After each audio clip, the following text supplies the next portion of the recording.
Bem-vindos e bem-vindas à Lei da Paridade. Cá estamos, todas as semanas, comigo, Maria Castelo Branco, com a Leonor Rosas e com a Adriana Cardoso, que esta semana se junta a nós à distância, porque tem trabalho, ao contrário de nós.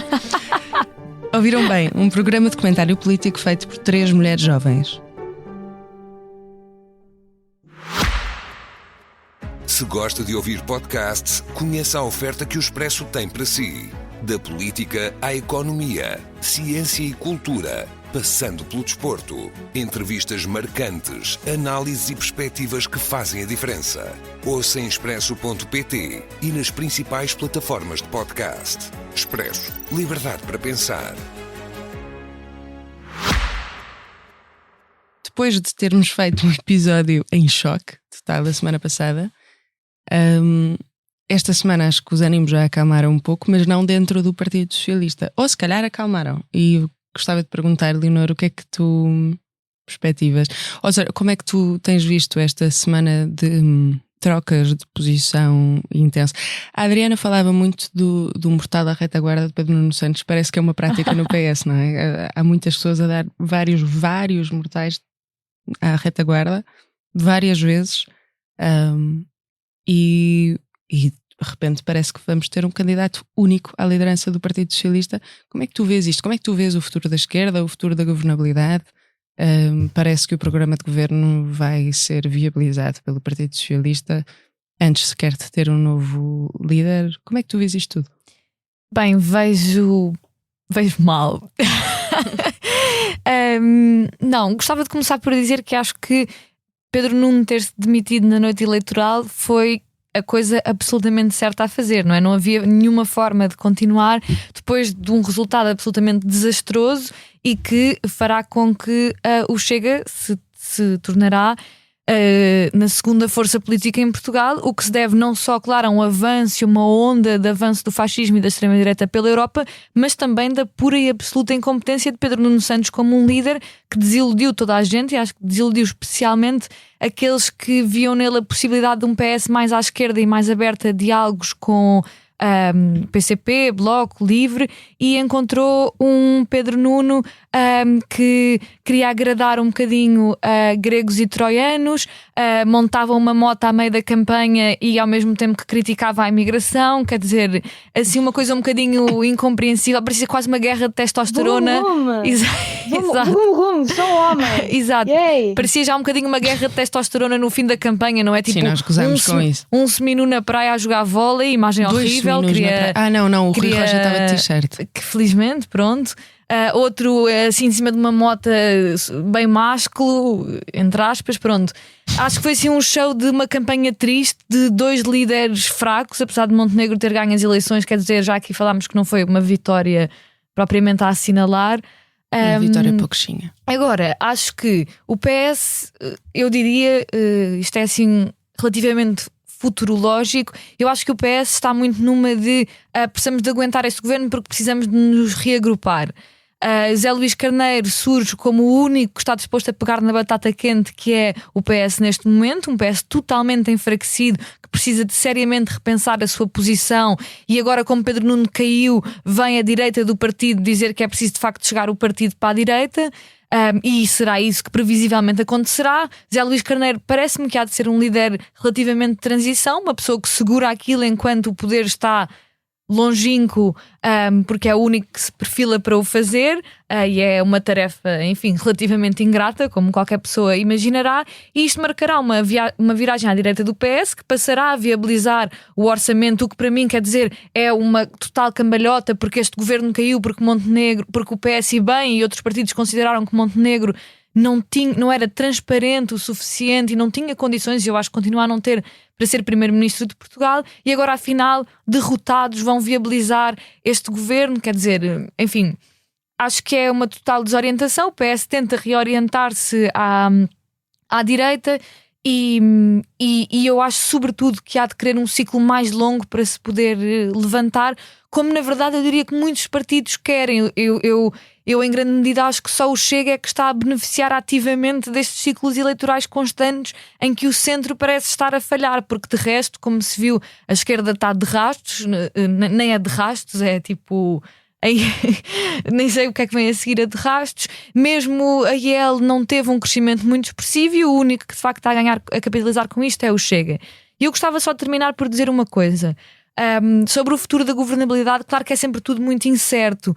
Há sempre. E está muito nas mãos do Chega. Agora também perceber se o Chega quer encontrar alguma ponte de entendimento ou se perspectiva uma possibilidade num futuro médio de conseguir ser a primeira força política e encabeçar um governo e prefere desgastar Luís Montenegro até à última para poder ter esse espaço. Não tenho uma resposta para isto, acho que veremos como é que as coisas se desenrolam. Agora, acho que definitivamente a viragem do PS à direita é uma má notícia, mas também pode ser uma boa notícia para uma esquerda que precisa urgentemente de repensar as suas direções, que precisa urgentemente de repensar a sua base ideológica e de se reorientar, de reconstruir, de criar organização, e que se houver, apesar de tudo, alguma estabilidade nos próximos tempos, que seja possível que a esquerda o faça, porque por muito que haja aquele sectarismo de dizer haha, o outro está ainda pior do que eu acho que todas as pessoas de esquerda, e toda a gente sabe quando eu estou a falar de esquerda, não estou a falar do PS, deviam olhar à volta e pensar: estamos todos mal, temos todos de arranjar formas de, em conjunto, até diria eu, fazer face ao que aí vem.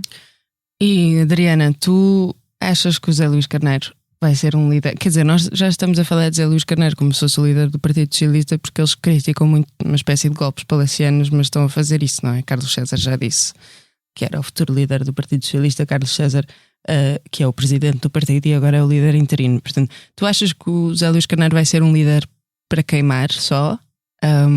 Ou achas que ele vai conseguir reorientar o partido nesta longa caminhada de pelo menos 1 ano e meio, 2 anos que lhe espera? Maria. Opa! Maria. Olha lá. Maria. Olá. Olá. Um táxi vazio abriu a porta e saiu de lá dentro o José Luís Carneiro. Portanto, não é o José Luís Carneiro que vai pegar no PS pelas orelhas e vai fazê-lo deixar de estar a combater com o Chega a ser o líder da oposição. Tu achas que ele é um pão sem sal? Esse qualificativo foi denominado por você, cara colega, não foi por mim. Eu não o vou negar. Tu falaste de um táxi. Ela falou de um táxi vazio.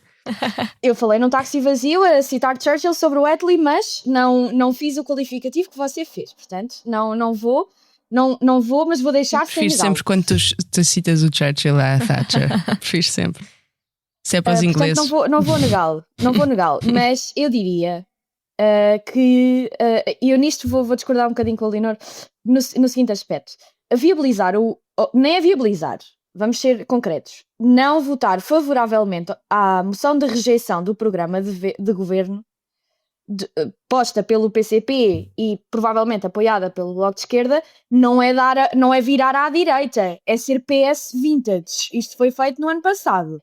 Portanto, não é uma guinada à direita. Isto é PS vintage. É perceberem que, e nisto acho que é não só institucionalista, mas uma componente de maturidade emocional e maturidade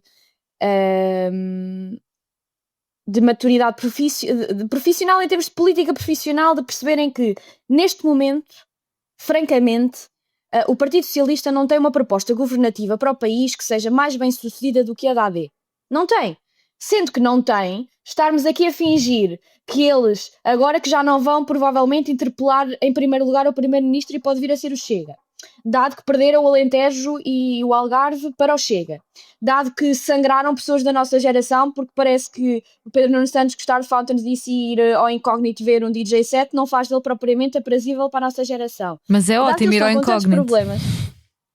Dado que eles estão com tantos problemas geracionais, tantos problemas de eleitorado, tantos problemas de demografia, tantos problemas de sequer perceberem que com uma AD que consegue fazer aquilo que António Costa fez, que foi captar o centro e ser o centro da governação, eles não têm uma mensagem política para o país, não me parece que seja uma guinada à direita, nem parece que seja despiciente que estejam a ter a atitude de muito bem, vamos deixar o governo fazer o que tem a fazer e nós vamos tentar internamente nos reorganizarmos, porque nisto, francamente, acho que o PS é muito mais profissional até do que o PSD alguma vez foi.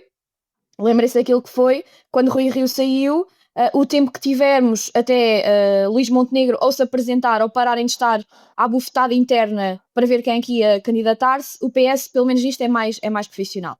E eu, com toda a franqueza, como sou uma pessoa que não tem qualquer simpatia pelo PS, mas sou uma pessoa que quero que seja o Partido Socialista ou a AD o PSD, a ser o maior partido da oposição, acho positivo e espero francamente que esta tentativa de reorganização do Partido Socialista seja o mais bem sucedida possível, porque eu não sei, eu digo isto com franqueza, acho que uma das maiores alterações que nós tivemos desde as renacionalizações e coisas do género é o facto de não ser ou o PSD ou o PS o primeiro a interpelar o Primeiro-Ministro. O facto de não ser um desses dois partidos. O facto de nós podermos vir a ter o Chega, em primeiro lugar, a interpelar o Primeiro-Ministro na Assembleia da República. Isto é uma alteração estrutural e de regime tal que o Partido Socialista, neste momento, já nem está a lutar pela sua sobrevivência. Estamos nós, como país, a perceber se o velho partido elitista de Mário Soares consegue voltar a disputar, pelo menos, a liderança da oposição. E perante isto, queria só dizer uma coisa final, antes de vos passar, que neste momento, todos os abutres, todas as pessoas do Partido Socialista que andaram no beijamão ao Pedro Nuno Santos e agora estão a ir para a comunicação social, a falar mal, a dizerem que a liderança tem que ser disputada, etc, etc, e que ou se apresentem ou desapareçam. Ou se apresentem mesmo e se candidatem ou desapareçam. Não estejam aqui a criar ainda mais entropia. Falem agora ou calem-se para sempre. É um bocado isso. Ou falem agora ou calem-se para sempre. Não estejam numa persistência e continuação de Pedro Nuno Santos. O resultado eleitoral é principalmente culpa dele, mas é também no Partido Socialista que o sustentou. E assim sendo, quem na altura teve um posicionamento, agora que não venha fingir que viu a luz e que no fundo e lance coisas para a comunicação social, como evidentemente foi feito, a dizer que na verdade tinham tido outra posição, Pedro Nuno Santos é que não os ouviu. Santa paciência, ou como diria a minha avózinha, canta Maria. E cantarei, porque eu concordo e discordo de algumas coisas que vocês disseram aqui. Algumas coisas não vou repetir, mas por acaso o que eu acho é que não foi assim tanto culpa de Pedro Nuno Santos, sinceramente. Acho que é culpa de um sistema que se instalou em que de repente toda a gente quer governar ao centro e o centro não significa nada. O centro basta porque na verdade é um vazio. E isto começa com António Costa. E António Costa faz isto. E não é a coisa disto começar com António Costa na Geringonça em 2015. Por acaso até acho que a Geringonça em 2015, eu discordo da governação da Geringonça. Fiquei chocada na altura, mas que teve toda a legitimidade constitucional para o fazer. Mudaste a tua fotografia de perfil do Facebook para luto, como faziam na altura as pessoas de direita.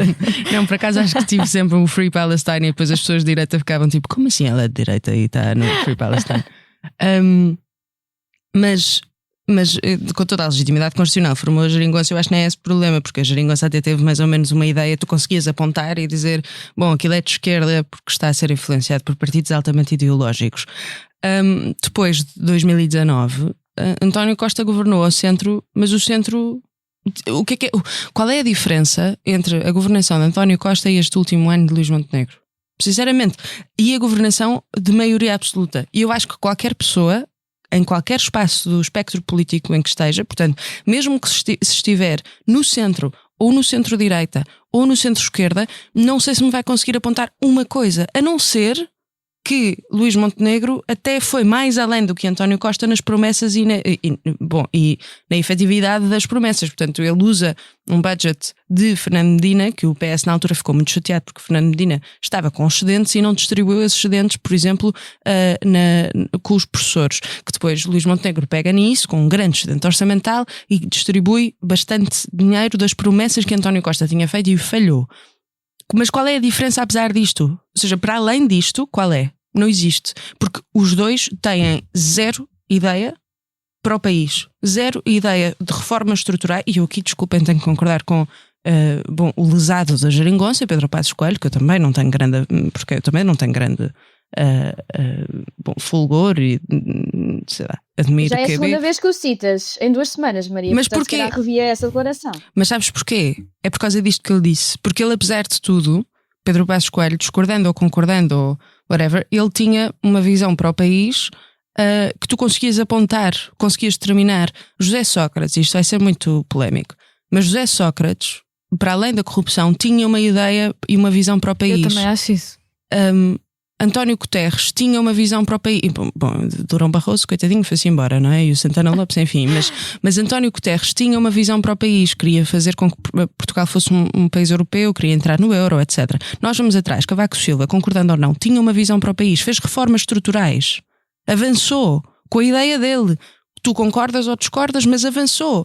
Nós olhamos agora, desde António Costa, qual é a ideia de Luís Montenegro para o país? Eu não te consigo dizer. E é esta, para mim, a culpa não é de Pedro Nuno Santos só, e não é de Luís Montenegro só, nem é de António Costa só. É este vazio de ideias para as pessoas e de respostas políticas consistentes que António Costa iniciou.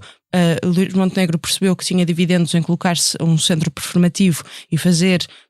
dar tudo a todos e depois copiar algumas narrativas da extrema-direita, e aquilo colou. E Pedro Nuno Santos não tem espaço, porque Pedro Nuno Santos fez exatamente a mesma coisa e isso foi errado, que foi, tentou fazer um centrismo performativo do Partido Socialista quando ele não é centrista, nem nunca foi, e aquilo não colou. Ele esteve constantemente a batalhar entre uma ala mais à esquerda do Partido Socialista, que era a ala que em última instância o sustentava mais, e uma ala mais moderada, lá está, de António Costa. E qual é que era, eu tive a dizer isto a campanha toda, qual é que era a diferença entre a proposta do PS de Pedro Nuno Santos e a proposta da AD? Não havia. E isto é que é extraordinário. E com isto sim o Chega cresce. Há um vazio que alimenta o Chega. Mas para não me estender, queria passar para a próxima ronda, que é sobre isto, aliás, que é sobre o que é que alimenta o Chega. A Iniciativa Liberal decidiu, a meu ver, de forma bastante irresponsável, iniciar um processo de revisão constitucional que muitas pessoas estão a dizer que vai beneficiar em última instância o Chega. Luís Montenegro tem-se mantido calado, nem um rato, não fala, diz só todos. Olá, Papa Francisco. E eu gostava Coitado do Papa Francisco. Eu gostava de perguntar a Adriana, que é para trocarmos as voltas. Qual é que é a tua posição sobre este processo de revisão constitucional? Isto vai beneficiar o Chega? A IEL fez bem em antecipar-se? O que é que a IEL está a tentar fazer? É tipo a tentar ganhar relevância? O que é que tu achas que o Luís Montenegro deve fazer neste processo de revisão constitucional? Deve mesmo dialogar com todos? Ou deve seguir as outras palavras todas do Papa Francisco e não focar só pelo slogan? Eu acho que se o Luís Montenegro tem algum tipo de paixão que lhe vem às vezes cristã, que vá à missa ao domingo e que deixe de citar o Papa, porque fica-lhe... É só... eu vou dizer a palavra como mais comumente eu digo quando falo sobre o Luís Montenegro, é cringe. É só isso, é cringe. Enfim, é só cringe. Eu acho, e nisto, não é, a frase não é minha, é do Francisco Mendes da Silva, mas eu concordo com ela 100%. Ai sim, completamente. Foi uma ótima frase. A revisão constitucional é a doença infantil da direita portuguesa. E porque é que é especialmente, e aqui não coloco a AD porque não foi a AD que colocou em cima da mesa, a AD está neste momento a gerir como é que vai, está a pensar como é que vai gerir a situação. Acho que pensar que a primeira coisa que se coloca em cima da mesa depois deste resultado eleitoral é uma revisão constitucional, é não ler o país, é não ler os resultados eleitorais, é não perceber o porquê das pessoas terem votado no Chega, é não perceber que existe uma colagem direta de mapa entre zonas do país em que, por exemplo, as desigualdades sociais são superiores, as zonas do país em que um dado de educação muito simples que dá para perceber a incapacidade das instituições e de mobilidade social, a maior percentagem de alunos que fazem as provas de aferição no 4º ano e chumbam, é diretamente ligado com as zonas em que o Chega cresceu e tirou votos ao PS e à esquerda e cresceu. E neste momento, a direita, que acha que porque tem um norte, um centro, um litoral, uma zona tipo Aveiro, Braga, Porto, que é ali, é aquela aldeia gaulesa que na altura do Asterix e Obelix, acham que é um problema da esquerda. Portanto, isto é o que se passou com o Chega, é um problema da esquerda. E nós agora vamos estar aqui e não vamos achar de todo que há uma possibilidade do Chega depois também nos vir roubar votos se nós não fizermos uma legislatura que vai ser da AD, evidentemente, mas o contínuo da legislatura em que apresentamos propostas de resolução para os problemas das pessoas. E eu acho que isso é manifestamente uma parvoíce enorme. Acho muito, em primeiro lugar, e eu não queria estar a chover no molhado, mas se o caminho para o socialismo no preâmbulo da Constituição tivesse levado a alguma coisa, e eu não estou a ver a Leonor, mas aposto que já está a assinar com a cabeça a dizer quem me dera, se levasse de facto a alguma levado coisa... de facto a algum lado. Exato. Se o preâmbulo, e o meu exato foi, exato, é isso que tu achas, não é o que eu acho, mas se o caminho para o socialismo... Se o caminho para o socialismo fosse uma coisa, o Partido Socialista não tinha quase ficado, quase ou muito possivelmente ficado em terceiro lugar. Portanto, vamos lá ter um bocadinho de calma, porque não foi por... Mas só isso, desde quando é que o preâmbulo preveniu privatizações? Exato. Tipo, impediu privatizações. Não, exato. O preâmbulo é a única coisa que resta... Minhas caras camaradas e amigas, não precisam de retirar palavras da minha boca, porque eu ia dizer exatamente Força. Não evitou privatizações, não impediu que se tivesse desenvolvido uma economia de mercado em Portugal. O que não fez foi ajudar a que essa economia fosse mais forte. O que não permitiu foi ajudar a que, algo que é evidente, que é o salário mínimo aumenta por decreto, o salário médio só aumenta com uma resiliência das empresas portuguesas e do tecido económico português. Isso não aconteceu. E que o votante médio do Chega é aquela pessoa que não é o salário mínimo, não é das pessoas mais que necessitam efetivamente do Estado Social e de rendimentos do Estado Social para conseguirem sobreviver, mas são aquelas pessoas que são os defraudados do estado das coisas, que fizeram tudo certo, que trabalharam a vida toda, que usufruíram do aumento de qualificações da universidade pública, mas chegam a um ponto de 5, 6 anos, 7 anos de mercado de trabalho, e em termos de avaliação do seu rendimento ajustado à inflação comparado àquilo que os pais deles tinham há uns tempos, na altura deles, estão pior. E portanto estas pessoas não vão ter a resolução dos seus problemas com uma revisão constitucional. Pronto. E dizer que a única coisa que me parece pertinente, e que é o que a IEL até tentou mencionar, que ser uma das razões para as quais quer a revisão constitucional, que é o círculo eleitoral de compensação, vou dar uma novidade. Não precisam de uma revisão constitucional, só precisam de regulamentar a lei eleitoral. Portanto, não me venham com essa justificação que não funciona. Eu vou só terminar a dizer que, para além de tudo aquilo que eu acabei de dizer, se o Partido Socialista continuar com a senda de isto é uma parvoíce, que é o que a esquerda faz, isto é uma estupidez, isto é uma parvoíce, nós não vamos sequer entrar neste diálogo, não achamos que isto faz sentido, não queremos ter absolutamente nada a ver com isso, o que vai fazer é resumir-se à insignificância institucional e política, porque não só permitirá a AD ter um justificativo para depois ter que negociar com a direita, se decidir negociar com a direita a revisão constitucional. O Partido Socialista ter essa posição, sinceramente, durante 3 a 4 meses já se vai falar disto. E enquanto se falar disto e o Partido Socialista estiver na margem, não vai ter tempo de antena, e já que pode vir a não interpelar o Primeiro-Ministro em primeiro lugar, nem sequer vai conseguir marcar o compasso político. Leonor, vou-te provocar com outra coisa, que é os pequenos partidos, ou os partidos satélite destes 3 grandes que agora ganharam, infelizmente, não é? Que agora ganharam só estes 3 porque estão os 3 acima dos 20%, para nosso azar. Os partidos pequenos tendem a ser mais ideológicos, efetivamente, e portanto não me choca, quer dizer, choca-me, como a Mariana disse, citando o Francisco Mendes da Silva, e bem, é a doença infantil da direita portuguesa, mas na verdade isto está a citar e a mudar uma frase do teu querido Lenin, a dizer que o esquerdismo era a doença infantil do comunismo, não é? E portanto, eu pergunto-te, isto para ti faz sentido ou é mesmo indiferente o preâmbulo? Ou seja, também és ideológica no preâmbulo e portanto aí percebes a posição da Iniciativa Liberal, vinda de um partido também bastante ideológico, ou és mais pragmática nesta análise? Ou seja, devia-se ter sido desencadeado este processo só por isso? Bem, eu acho que este tema tem muitas nuances e eu vou tentar explicar o que vai na minha cabeça da melhor forma possível. Em primeiro lugar, de um ponto de vista mais prático, eu adoro o socialismo no início da Constituição, pena que ele não nos tenha levado a lado nenhum. A Constituição sofreu várias machadadas ao longo das décadas, no fundo tirando dela as partes que de facto consagravam a possibilidade de aproximação de uma sociedade diferente, que mesmo assim por si, aquela era uma constituição de uma democracia liberal, parlamentar.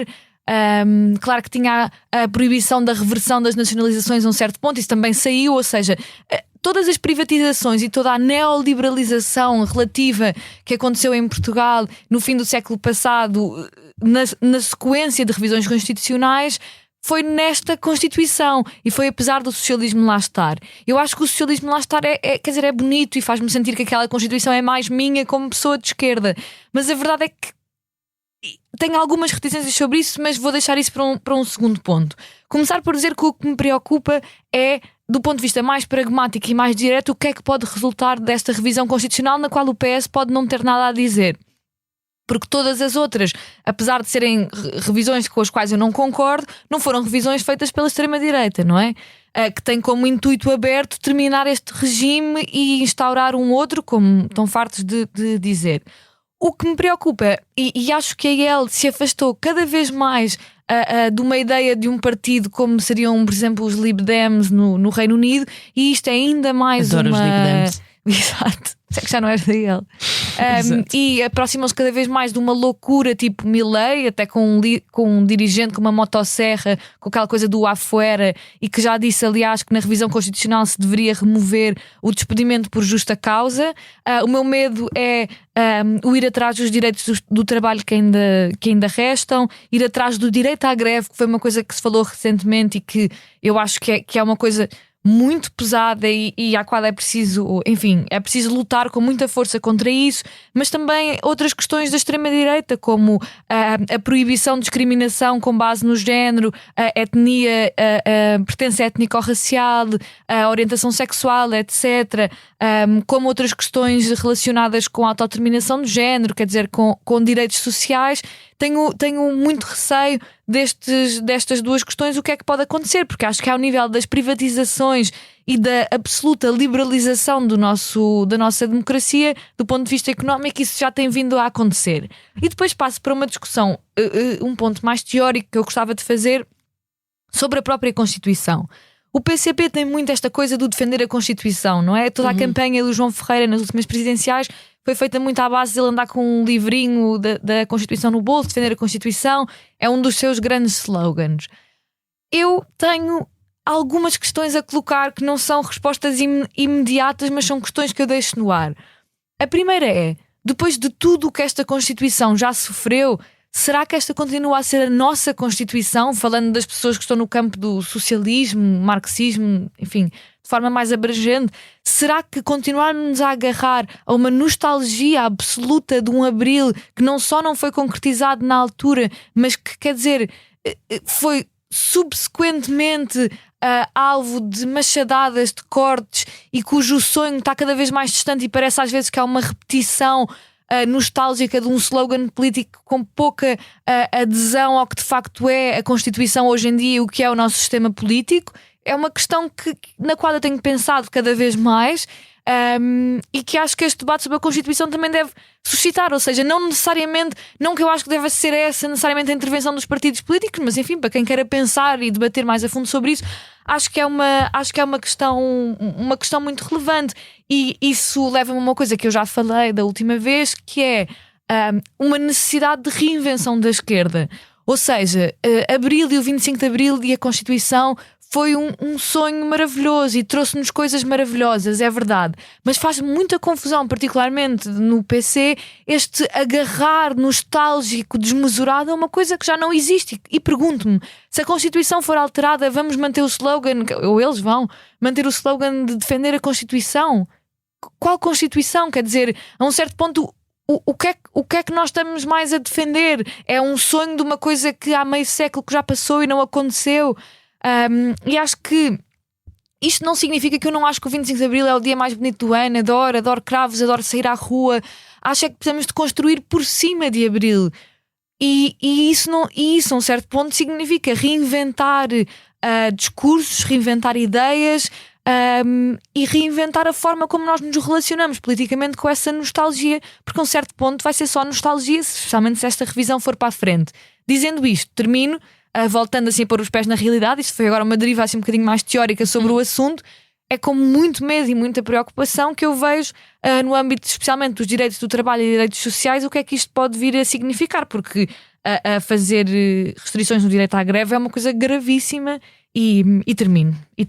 Leonor, mas isso não é possível. Enfim, não quero estar a monopolizar, mas podem dizer o que quiserem, mas há um conjunto de artigos da Constituição e há um conjunto de direitos que estão num artigo que dizem claramente que são alineáveis, portanto, não podem de todo removê-los. O artigo 286, se eu não estou em erro, da Constituição, exatamente, limita os limites da revisão constitucional, e uma das coisas que está limitada é os direitos, liberdades e garantias, portanto toda a secção 2. Precisamente. E isso é uma das coisas que, por exemplo, me faz questionar se o... Quer dizer, não me faz questionar, faz-me perceber mesmo que o Chega não é um partido sério. Porque uma das bandeiras que o Chega impunha agora, em 2022 e agora, que é a prisão perpétua, de acordo com a maior parte dos constitucionalistas, e estou a falar de Vital Moreira, por exemplo, que é um dos pais da Constituição, ou Zé Reis Novaes, ou Jorge Bacelar Gouveia, que ainda anteontem, para quem está a ouvir, e ontem esteve aqui no Expresso também a Culpa Aldeia a explicar isso, portanto se quiserem ir ver o podcast ao lado, vão ver porque está interessante, que é, em princípio, os constitucionalistas concordam que por causa do artigo 286, que protege os direitos, liberdades e garantias, e esses direitos, liberdades e garantias abarcam o artigo 30, que é contra a prisão perpétua, que não pode ser alterado, em princípio, constitucionalmente. E, portanto, aí nós íamos ter que... Sim, pronto, eu estou a falar em princípio, mas, ou seja, a nossa Constituição é uma Constituição muito rígida. Ao contrário, por exemplo, da Constituição inglesa, que não existe, materializada, a nossa Constituição é muito rígida. Isso depois há um debate entre constitucionalistas se é assim que deve, ou seja, se é assim a melhor forma de preservar um regime, ou se é melhor ser mais flexível, tipo um ramo verde que pode adaptar-se a consoante os ventos, pronto. Mas a nossa é semi-rígida, bastante, porque tem estes limites todos materiais da revisão, sobre os quais o Chega pode refletir muito e fazer e lançar bandeiras, mas enfim, são só fogo de vista, porque não... A própria Constituição está balizada contra este tipo de propostas. Em relação à iniciativa liberal, eu tenho dito isto algumas vezes, que é meio na brincadeira, meio a sério, mas é que a iniciativa liberal está-se a tornar um bocado o MRPP da direita. Porque, quer dizer, não a sério, tipo, explica-me só. Eu uma vez estava num debate pela iniciativa liberal, até em 2019, em que estava um tipo do MRPP, quando eu estava a encabeçar a lista por Castelo Branco e estava no fundão, aliás, estava na UBI, e estava um cabeça de lista do MRPP que eu respeito imenso, não estou mesmo a fazer pouco, nem nada, de todo. Só que ele estava à esquerda do PCP e do Bloco de Esquerda e passou o tempo todo do debate, não, era tipo toda a gente, todos os partidos, portanto, imaginem, passou o tempo todo do debate a falar com o PCP e com o Bloco, mas principalmente até com o PCP, a dizer que vocês são os traidores da classe operária. Tipo, imagina. Pá, não sei, o que é que isto... Pronto, dá para meia dúzia de pessoas que são bastante fanáticas ideologicamente e eu respeito imenso. Tipo, pronto, discordo absolutamente, respeito imenso. Mas para que é que... Isto está a falar para quem? Porque é que ele num debate está constantemente a dizer tipo, vocês são os traidores da classe operária, do género?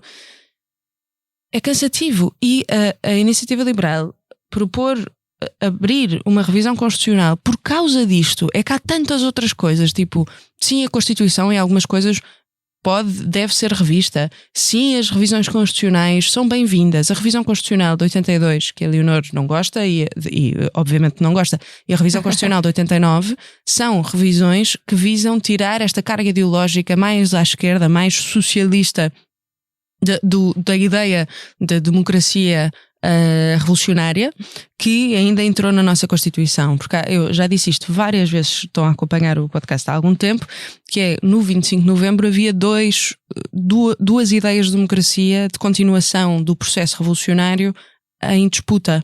Havia uma democracia liberal e havia uma democracia revolucionária, sem qualquer tipo de avaliação sobre isto.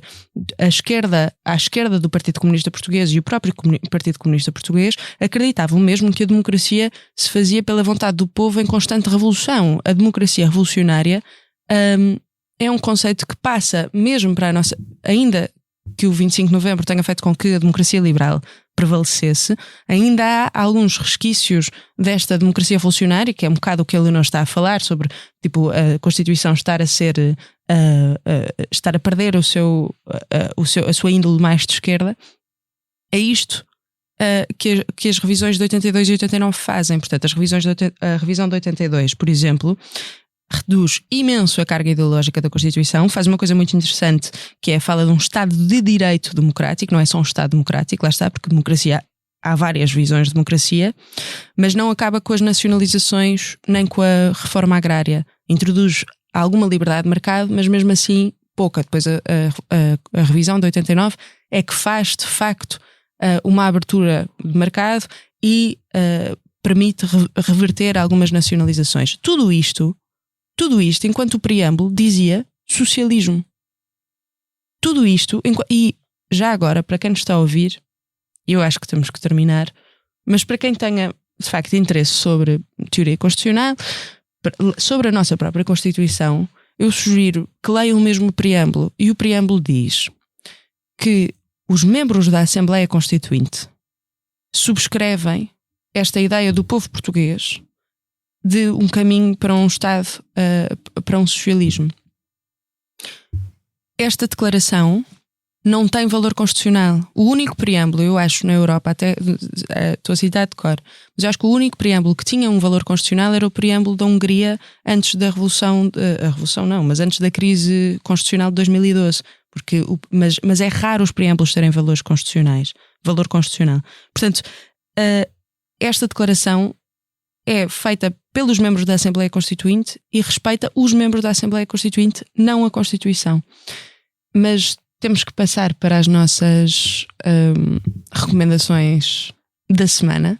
Eu confesso que a minha recomendação é pouco cultural, no sentido de não é um livro nem um filme, mas eu vou deixar, e por isso vou deixá-la para o último, mas eu acho que é uma coisa que estava a vir para cá, e portanto, Leonor, por favor, o que é que tu tens estado a ver ou a ler esta semana que queres partilhar com quem nos ouve? Eu gostava de recomendar o livro que estou a ler, um livro que se chama Free, Coming of Age at the End of History, de uma autora chamada Lea Ypi, enfim, não tenho a certeza, ela é da Albânia, e eu ainda enfim, estou a começar a ler o livro, comecei ontem, mas estou a gostar muito, e é um livro escrito por uma pessoa que nasceu, enfim, no início dos anos 80, que viveu a sua infância ainda no regime comunista da Albânia, que era bastante particular, e no livro vocês perceberão, porque estava completamente excluído de todo o mundo, tanto da Jugoslávia como da URSS, como da China maoísta, e julgavam-se assim o farol e o bastião do que restava do antirrevisionismo comunista.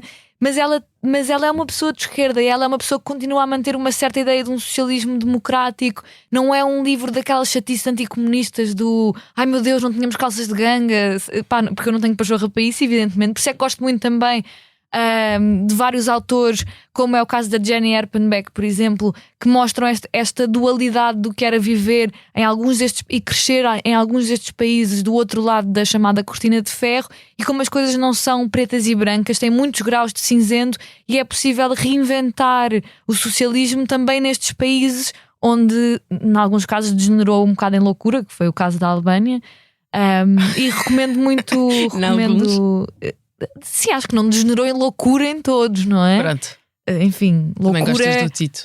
Do Tito gosto bastante. Loucura é uma palavra muito forte, não é? Adriana. Enfim, é isso. Leiam. Nós não conseguimos. Exato. Estou a bolsar. Por favor, tu gostas da Jenny Erpenbeck, Adriana? Portanto... Gosto o ponto de. Eu gosto do Tito até. Foi aí que tu me perdeste. Desculpa? Foi aí que tu me perdeste. Pronto. Aí que tu me perdeste. Perdi. Ok. Podemos só segmentar a Adriana a dizer eu gosto do Tito. Exato, tu não gostas do Tito. Tu disseste que ela te perdeu quando ela disse que gostava do Tito, certo? Sim, isso tem de explicitar. Sim, era exatamente isso que eu queria dizer. Como é evidente.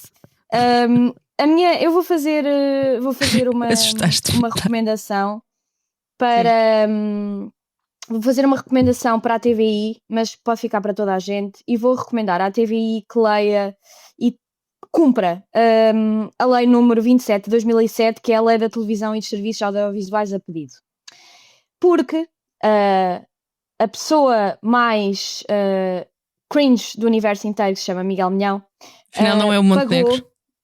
Não, eu disse a mais cringe do universo e mais além, é o Miguel Milhão, que pagou à Média Capital para passar um anúncio em prime time absolutamente surreal, uma declaração política anti-aborto, uma declaração política anti-processo IVG, uma declaração política anti a lei 16 de 2007, que é a lei do aborto, a dizer um conjunto de mentiras, de falsidades e a fazer uma proposta política. É perfeitamente plausível e ok que este tipo de vídeo possa se passar nas redes sociais e no YouTube do guru Mike Millions. Não é aceitável, não é permissível, nem é ok que um canal de televisão que se rege segundo a lei que todos os outros canais de televisão têm que se reger, possa, porque aceitou dinheiro e porque lhe foi pago para passar esse anúncio, fazê-lo sabendo que esta lei que eu referi preclude que um canal de televisão passe um anúncio com um teor político, especialmente seja um teor político anti aquilo que está galvanizado na lei portuguesa.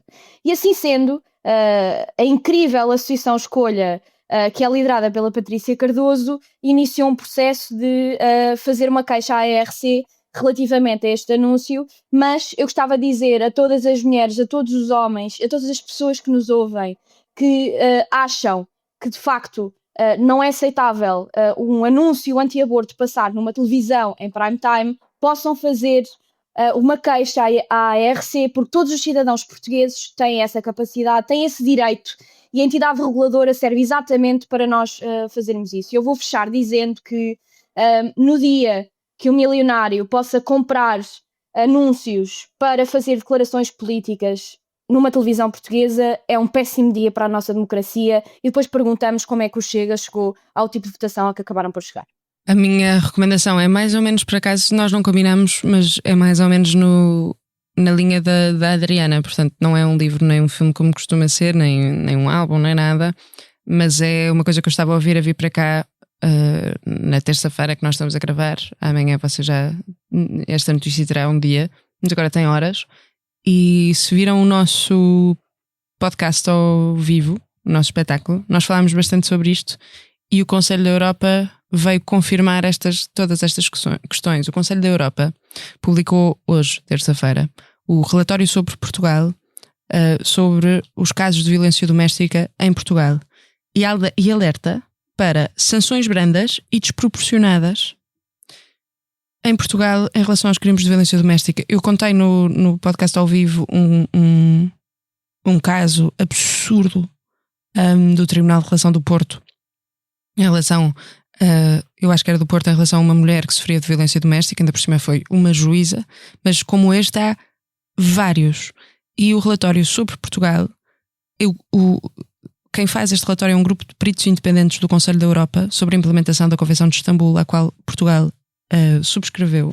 Reconhece que o país fez avanços significativos, mas, por exemplo, nós não temos uma linha ainda de apoio à vítima, as sanções são desproporcionais à gravidade dos atos cometidos, muito porque os juízes aplicam a sua própria concepção da unidade familiar, que é uma concepção deste grupo de peritos, dita por este grupo de peritos, patriarcal.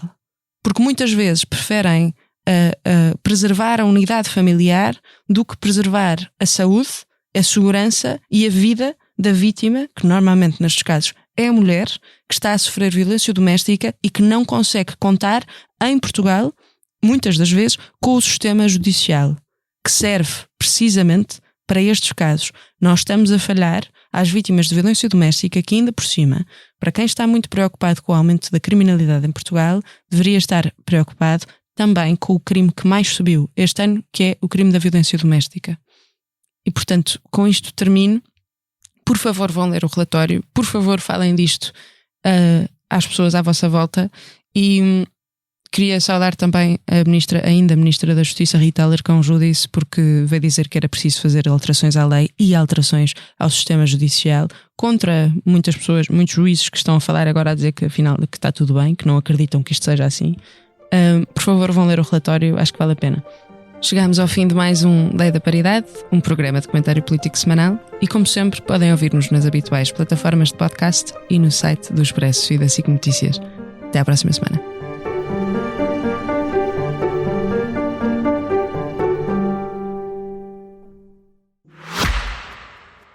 Se gosta de ouvir podcasts, conheça a oferta que o Expresso tem para si. Da política à economia, ciência e cultura, passando pelo desporto. Entrevistas marcantes, análises e perspectivas que fazem a diferença. Ouça em expresso.pt e nas principais plataformas de podcast. Expresso. Liberdade para pensar.